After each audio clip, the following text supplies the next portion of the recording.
It's my pleasure to welcome you to this first event of the 10th Annual Symposium of the Humanities program at Utah Valley University. We're a humanities program that distinguishes us from the art department and the music department and the dance department. We work at the intersections of those various art forms. We have a major and a minor. We invite you to explore those if you find the work we're doing today interesting. We thought we were going to have to cancel this event this year because of the pandemic. We didn't want people in a crowded auditorium, and we didn't want to fly in lecturers. But when we found out that the Utah Museum of Contemporary Art was mounting a retrospective exhibition of the work of our friend and colleague, senior artist in residence, Elik Caldiero, we thought maybe we could piggyback on their work and develop a symposium.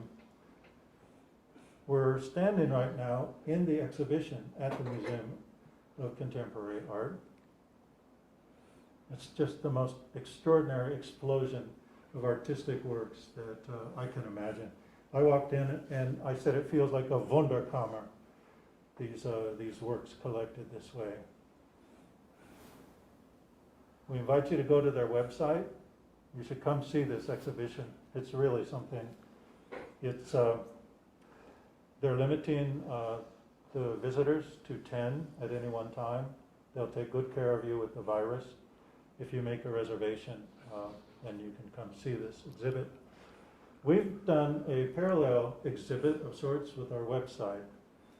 Most of you came to this live stream through that website, but if you didn't, it's thesonosopher.com. You'll find all kinds of works there. There's a nice welcome by our director of the Humanities program, Kim Abanawara. You'll find a set of works that will show you Alex in various different lights. So when our Humanities program works at that intersection of art forms, that's exactly what we find in Elik Caldiero's work. You'll find poetry, you'll find performance art, visual art, collaborations of various sorts, and you'll find books. And the books are interesting today, especially because we've invited Andy Hoffmann, who's publisher of Elik books, and he and Alex have worked to produce the latest book, Per-Sonal Effects. They'll talk about that.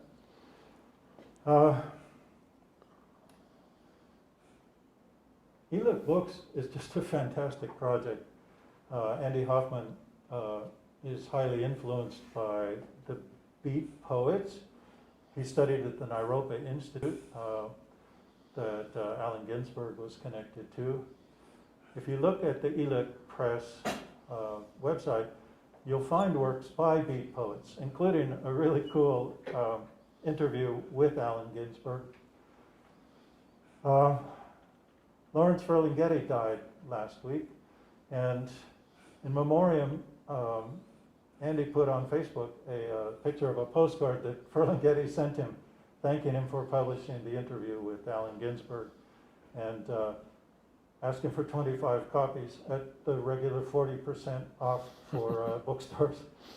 Ferlinghetti owned the incredible City Lights bookstore in San Francisco. So Andy Hoffmann is teaches in the honors program at the University of Utah, and he leads the Great Basin Interdisciplinary Practicum. Practicum. The Latin word was failing me. Andy likes the outdoors, and you find that in his poetry. His poetry reminds me some of Gary Snyder's poetry, another member of the Beat group. Interactions with nature and the soul, the human soul. And he's working on micro essays and poems about the Great Basin and the Colorado Plateau. He's interested in the aesthetics of pilgrimage. He's a really interesting person, and this press of his is an extraordinary press. He and Alex will be talking about this. Although I'm guessing that you know Alex and his work because you've come through our website. Let me just mention that Alex works and lives on those same intersections that we were talking about that the Humanities program works in. It's hard to tell where his work fits. Alex has applied for grants at various times and he always gets turned down because it's a poetry grant, but he's showing visual art too, and they want a decision made. Well, you don't make decisions with this kind of work. The book, for instance, or Book of Lights, that's been laid out on that's been presented on a wall here. Is that a book or is that a work of visual art? Or if Alex does a self-portrait, half of which is made up of lines of text, is that a portrait or is that a poem? Anyway, I'll get out of the way now, and we'll have Alex Caldiero and Andy Hoffmann in conversation about books and bookmaking. Thank you.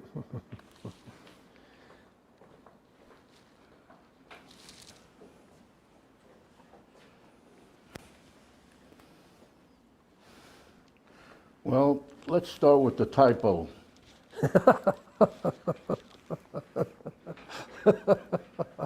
You see, it was a very, very interesting letter that was left out, you know, which makes sense because it's a transcendental letter. Oh. So, on the one hand, it cannot really be represented because it's an infinite kind of thing. Yeah. Do you see what I mean? Yeah, Alex is talking about the Sana Sunano, the title of his, the last book we did together. And I put the last thing I did in this book was to put books that I printed of Alex's, and I blew it on the title. Well, and I know I'm trying Alex to redeem it. Don't say you blew it. Well, yeah.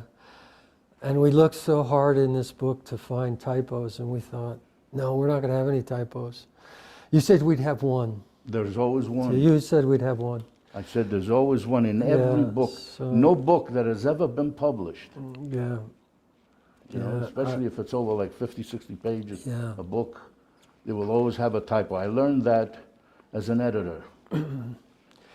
Well, Alex's work is not the easiest to edit because Alex doesn't use apostrophes a lot of times, but sometimes he has to. And so you have to kind of decide as you're going through, should this get an apostrophe or should this not? And there's a purpose to that. I think it's sort of a rhythmic thing. The play with punctuation period, especially in the poetry. This is this book, Per-Sonal Effects, is a little different than some of the other books that we've done together because they're pretty. You could definitely call those poems. I actually am thinking that this book is poetic. It's a poet. It's ars poetica, really. Although the pieces are poetic, I mean, like little prose poems.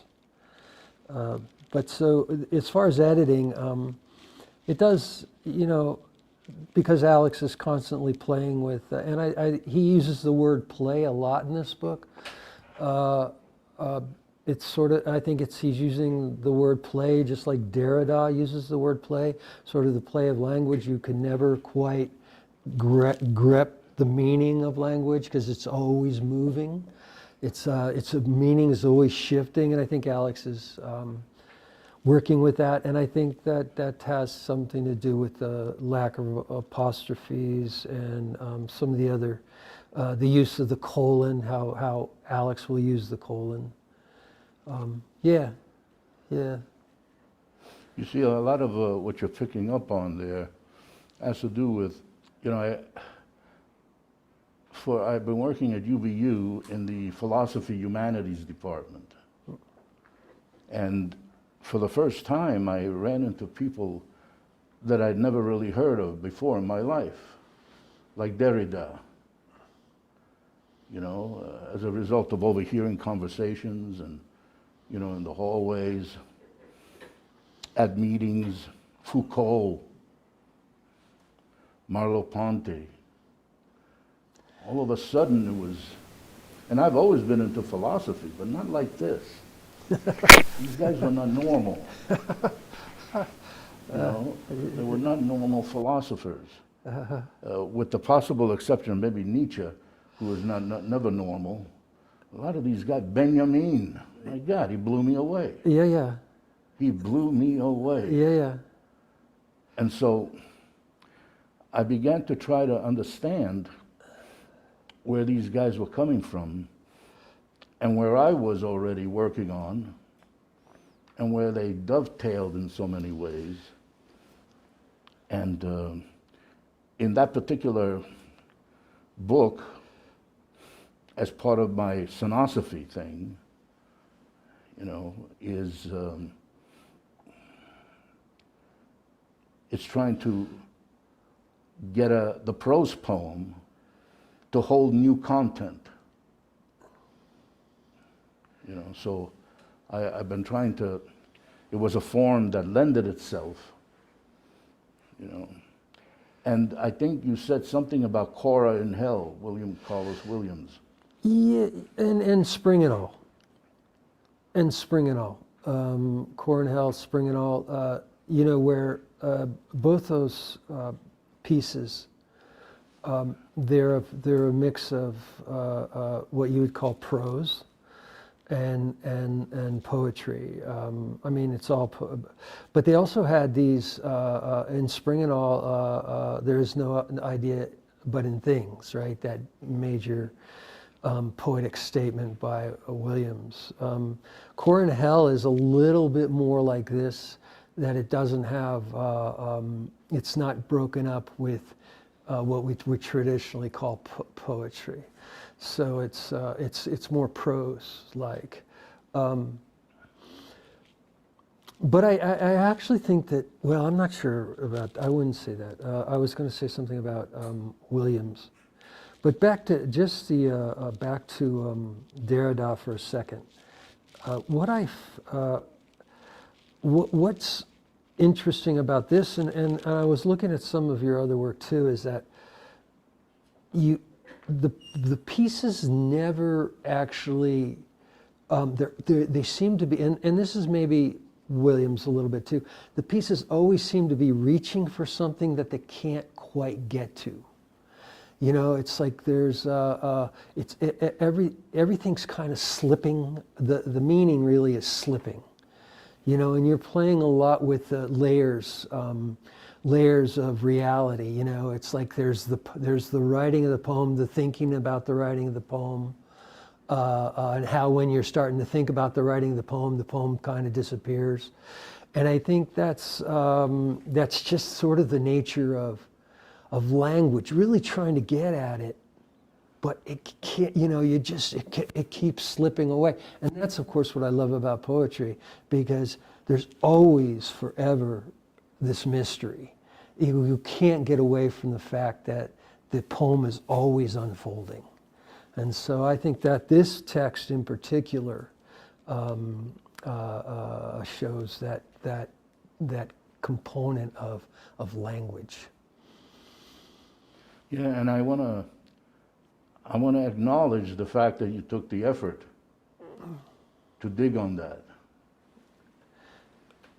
Well, it's in every piece. The what? It's in every piece. You know, it's almost every piece. You know, it's like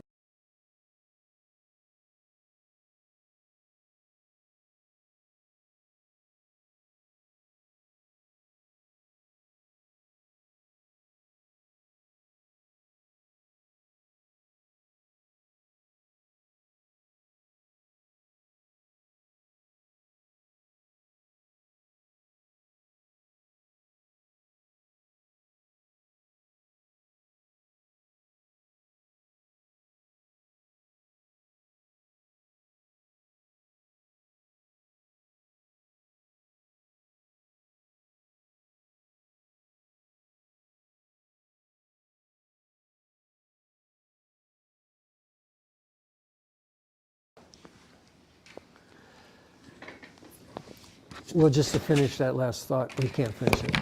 It's sort of like the Tao Te Ching, where there's always a sense of flow, you know, and those who know don't know, those who don't know, and that's sort of what you've the manifestation of this little book is kind of teaches. I think it teaches that sort of feel. You want to know about the making of the book? Is that, yeah, Alex, you want to start?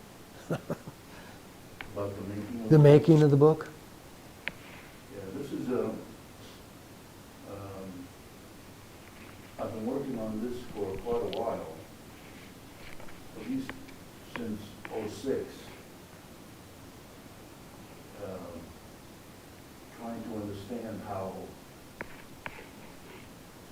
words morph into thoughts, morph into images, and morph into books. You know, Mother May says somewhere wisely that everything eventually ends up in a book. You know, whether it be a scroll, whether it be, you know, but it ends up in a book. A book as a place of ultimate reality. It's like a nirvanic, you know. If in the beginning was the word had to be somewhere, and it was in a book. And so a series of books began to kind of form, you know, out of this. And there's always books in various forms. I've been delineating about 7 or 8. I have painted books, chapbooks,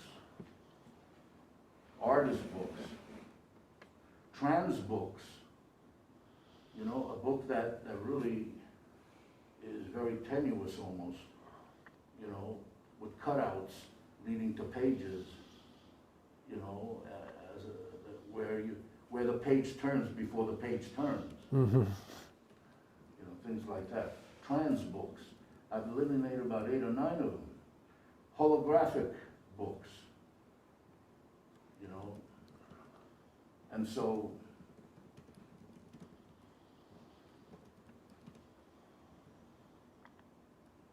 working with a press, for me, is a very transcendental relationship, because when you're talking about, you know, you are a publisher, for me that means you're not just doing any kind of activity. You're involved in this process that for me is how everything is.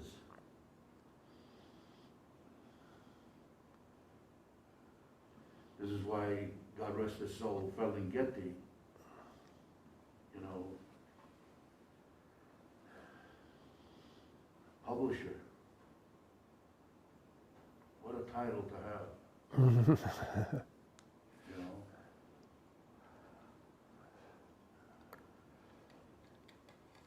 And to start the dialogue, you know, is a very precarious kind of thing for me. You know, I kind of, that's why it's so much, why don't you publish?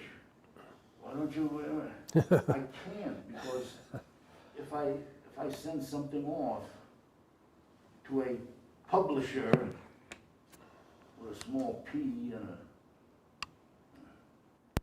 it's not the same process anymore. You know, they take things so literally. You know, I've never been able to feel comfort, you know, with sending out something so intimate, that's such a part of my blood and bone, to somebody that I don't even know, who's going to look at it, and he's looked at another 20, 30, 40, 60, and then doesn't give it the attention, do I dare say, that it deserves as a product of who I am.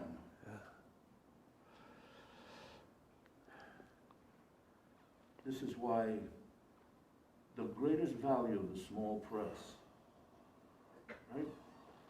And I didn't even use that word, you know, some of the most incredible things. You know, I think of Harry Crosby, you know, and the Sun, and what is it, The Black Sun? the Black Sun Press. When I think of all the small presses that have produced the most incredible things, there's a whole history of that. And it is because of that factor, that if I give you part of my thought, part of my blood, you know, that you will give it its due. Yeah. That you will give it further.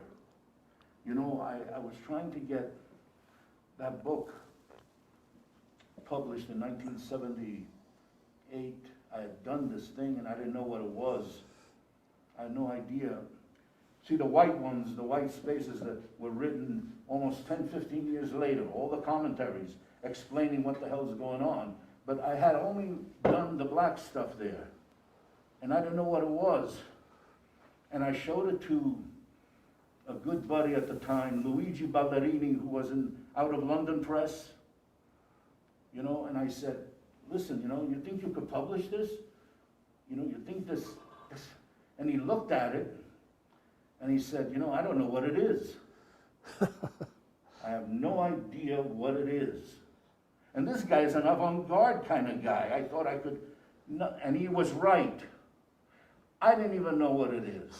And it took me another 10, 15 years, and that's where those little commentaries, to discover that some of them only make sense as performances. Some of them only make sense as visual art. Some of them only make sense as sound poems. That there was all these categories that sort of, it was a grab bag it was chaos. And by putting those commentaries in it, it finally gave it that shape that through another accident, boom, on the wall now, you could see it. That's definitely a book. Yeah, that's definitely a book. Yeah, yeah, yeah, it's gorgeous. It's gorgeous. So we really come from the same lineage.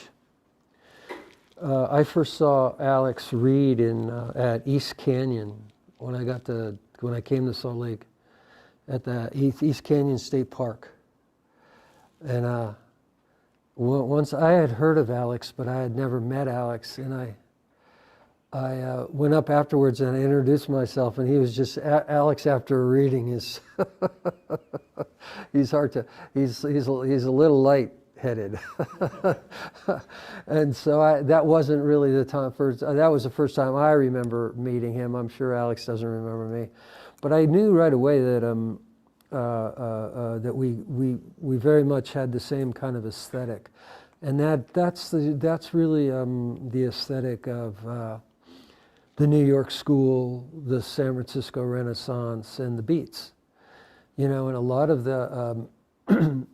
those poets self-published, and they also Anne Waldman felt like, who was a second-generation New York School, felt like it's important for people to spend some of their life as a writer. If you're a writer, it's important for people to spend some of their lives as a publisher, and to help other people. And that's really where Elik was born from. Amri Baraka visited in 2000 and 2001. He did a panel, 2002. He did a panel downtown Salt Lake City a fella from the English department, BYU, somebody from the U was on the panel. But that was a time when the black citizen was shot, and I can't remember the fella's name who was shot, but he was shot in the doorway in New York City. And he was shot like 60 times. I don't know if you remember that. It was just one of those, and Marie Baraka was on fire. And after seeing him, and I had the chance to work with him and just in a workshop, you know, again, 15 people, so I wouldn't say I know Baraka, but I had I was familiar with his work, but after hearing him and how passionate he was, and that was the time of, when after 9/11, when as soon as 9/11 happened, a lot of us started to feel like we're going to go bomb Iraq. That was way before 2003, that we kind of knew it, and so the press kind of grew out of this sort of protest, which is part of, you know, Howl is part of that protest. Howl's a voice, you know, that's speaking out for the people that are on the margins, you know, and bringing everybody in that last section, bringing everybody together. And I think when I heard Alex perform, and then I'm going, okay, Alex is a performance poet. But then I also started to see Alex's writing, and I said, well, it's both, you know. And then I think the most stunning reading I saw of Alex's was of the Colorado River poem through Cataract Canyon, and I've never seen any. I don't know how anybody writes about rivers in the state of Utah, but Alex was able to pull it off. But I think this is really interesting because you can see visually that it's art, and it's very compelling in that way, and it would be fun to read as a kind of collage. But I suspect that when you get into it, it works just as well as a traditional book going page to page, because that's just the way I think it works. So the making of this book, the first one we did, it was a really nice chap, where Alex had a lot of drawings and other things, and Alex and I really worked together in my little office, kind of going over a lot of the material, and kind of making changes as we went, and you know, basically Alex making some changes. This book is really interesting because Alex sent me pretty much a finished, typo-free, there's one adjustment we made, manuscript. And it took me, how long? A year, at least, to do this book, because of my problems, not Alex's, but it's just the difference, the change over time of, I mean, obviously Alex trusting me, but you know, we read one book, took us really literally 6 or 7 or 8 meetings, just kind of going back and forth, what's this going to be, to really get this, it was already born. And so to make the actual book was relatively easy compared to some of the other projects. And I think the use of the word you make, called trust, is crucial for me in the exchange of poetry. I gotta trust you to publish. I gotta trust my audience. You know, I gotta trust. See, there's always this deep investment in something critical, even if it's a mere poetry. What are you taking poetry? This is poetry. Come on, you know. No, it's I don't know. Maybe I'm exaggerating in my own mind, you know, but I don't think so. Well, It's, that's why I've always envied the Russian poets. I go, in Russia, they take poetry seriously. They kill their poets. I go, now that's my kind of poetry. yeah, Over here, they ignore you. yeah, In Russia, they'll kill you. You know, also, Mandelson, yeah, made the error of comparing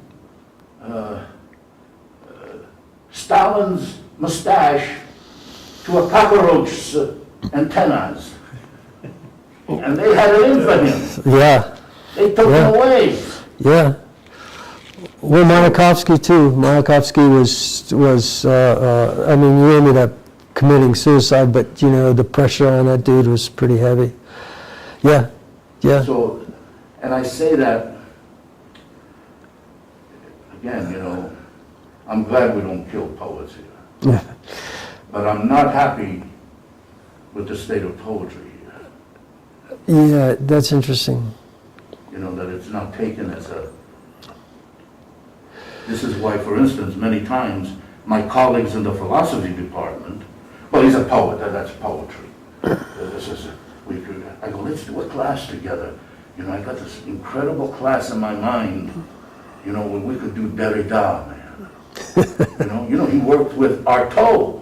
Sure. You know, I said, we can do the, yeah, but you're a fucking poet. You know, you're a poet. You're not a philosopher. I go, well, yeah, That's sorry about that's that. kind of the argument in the book. That's kind of the argument in the book. Yeah, no, but Derrida was really influenced by Joyce. Oh, You know, that was, and so his use of language, and when I read Derrida, I read it aesthetically. You know, I mean, I catch what he's trying to get at, you know, but I also think that to read Derrida is to kind of read a kind of prose poem, you know, as you could read Joyce as well, especially, you know, some of the... Wittgenstein for me is pure poetry. Yeah, Pure poetry. yeah, He's not a philosopher. yeah. Nietzsche Yeah. is not a philosopher. He's Yeah. a poet. You know, I don't know, so I guess as much as I've been influenced, you know, gladly, you know, I'm very happy for my colleagues, you know, that share that I, as an interloper, you know, wishing to be more. Oh, I don't know, you know, there's just there's so many books, you know, and we can only read so many of them. Poetry is probably best off served by not having bestsellers. I mean, you know, it's probably serves, and I actually think there's no reason to write poetry for money. There's no reason to write poetry for fame. There's a few famous poets, but most poets, you know, work in obscurity. But in some ways, that's valuable, especially in a time when we're all feeling a little isolated, you know, and I think poetry somehow feeds us in a way that makes us feel less alone, you know, when we read poems. I think that the problem we're having is a problem of intimacy Yeah. as a society. And poetry is about intimacy. You know, even if you're at a poetry reading, it's always about the intimate, the thing closest to your own breathing, if it's real. You know, that's why I always make a distinction between a popular thing and something of the people as two very distinct things. You know, it should be of the people, but never popular. It's got to be, poetry's got to be of the people. Art It's got to be of the people, for the people, but never, never popular. Yeah, it never will be. But you know, intimacy is interesting because we're talking about Fairleigh Getty, for instance. Fairleigh Getty was a poet who James Laughlin from New Directions publishes Fairleigh Getty. Fairleigh Getty from City Lights publishes James Laughlin. And that is kind of that is the beginning of City Arts. Now the people at City Arts would say, so because I basically do people I know, but because we have a small community, and it's like, you know, it's a way to keep the poets, keep the gift going in a small space. But the folks at City Lights would say that you really need to find, for a publisher of poetry needs to find folks outside of that circle. And City Lights has done a really good job with international poetry. And New Directions has done a really good job with international poetry, and a lot of it that nobody else would publish. City Lights does much more political work than New Directions. But the friendships are key, and if you see that in the New York Poetry Project in New York City, you see it when they invite teachers to Naropa. It's not just going out and asking these people that are just suddenly writing poetry books and selling poetry books. No, they're asking people to teach that are in their circle. And I just think there's something that's different than, say, the University of Utah, which will, they'll be paying attention to award winners, and they'll invite award winners, and that's fine, that's great, people love to see them. But on the other hand, it's not happening so much, but it happened for a few years in the late 20th century, is the poetry wars, sort of the academic poetry versus the people that spoke more like William Carlos Williams, more informally.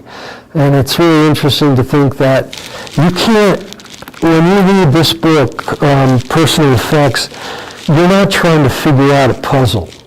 There's not some answer here, and that the one who's that there's a scholar that somehow holds the answer, and the people that study it just have to answer the scholars, what the scholar's thinking. That's not the kind of book this is. This is a book that should be it will be a new experience, and I think that's true with any poetry.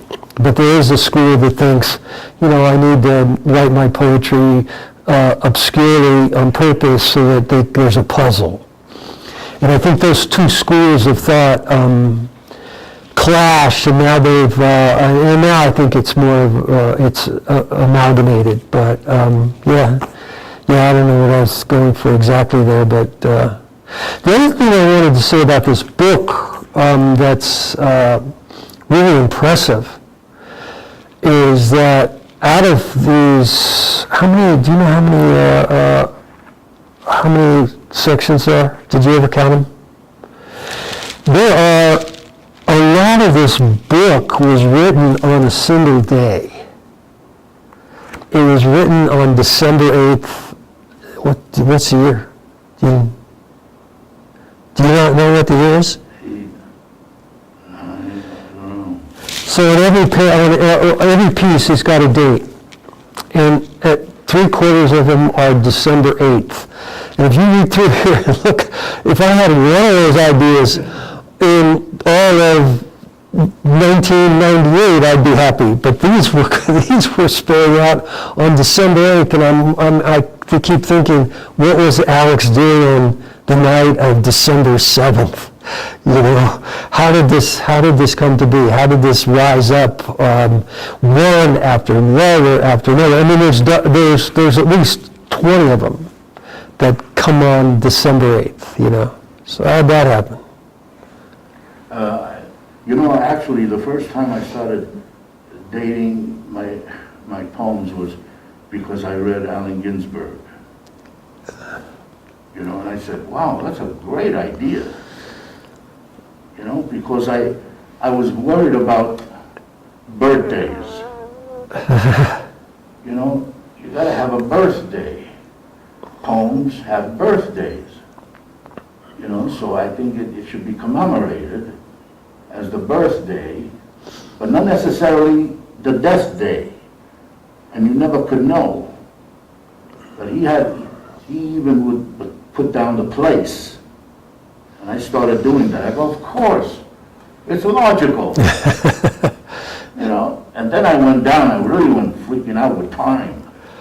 And I would finish it and I go, oh boy, that's 4 minutes ago. I better write this down the time.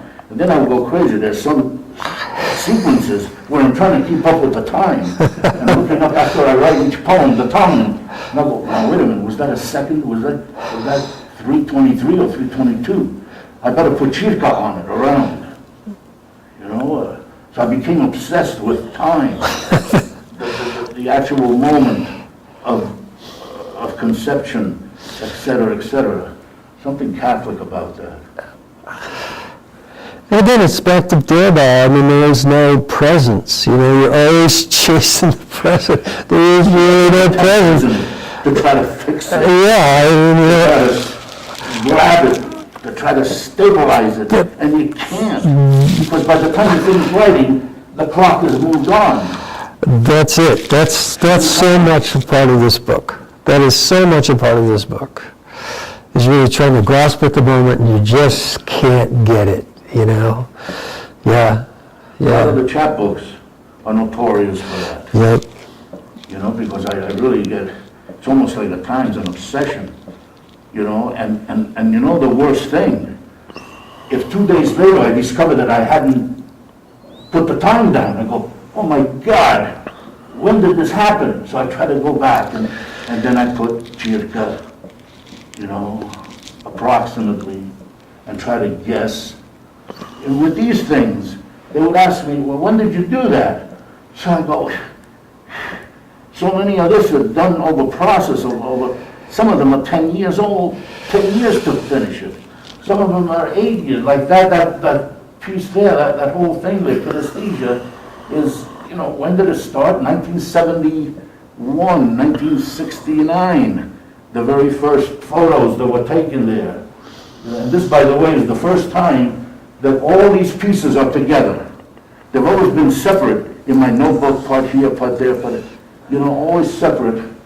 You know, finally I see them all together, you know, and it's been that time, you know, so it's when, so if you look at the time there, it's like a span. Most of these are spans of time. Very few are actually, you know, this is 1978 to 1998, literally, almost 20 years. You know, so it goes like that, as far as time and space.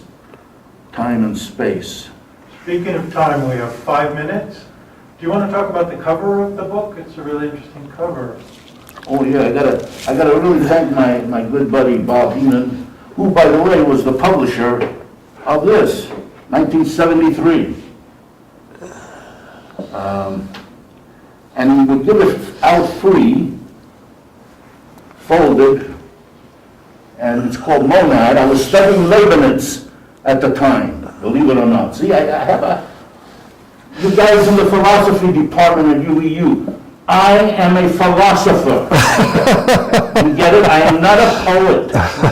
Anyway, so I was studying Leibniz, and I figured out a way to start reading it anywhere and jump to any other line and always make sense.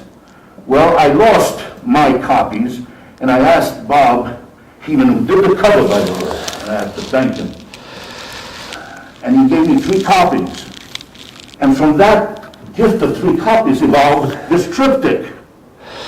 So the form kept going, so that now you can see the changing. This, you should get a close-up of this. Thank you.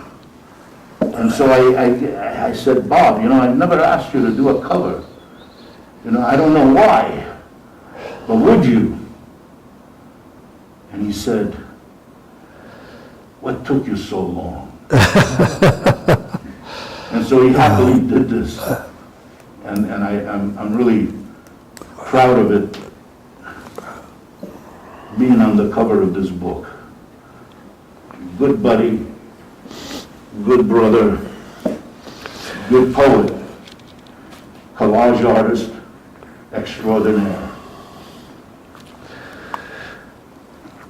Well, I'll just say that this exhibit is really impressive. There's very few people that I know that could pull something like this off. It's gorgeous. It's really congratulations, Alex. It's really beautiful. Thank you.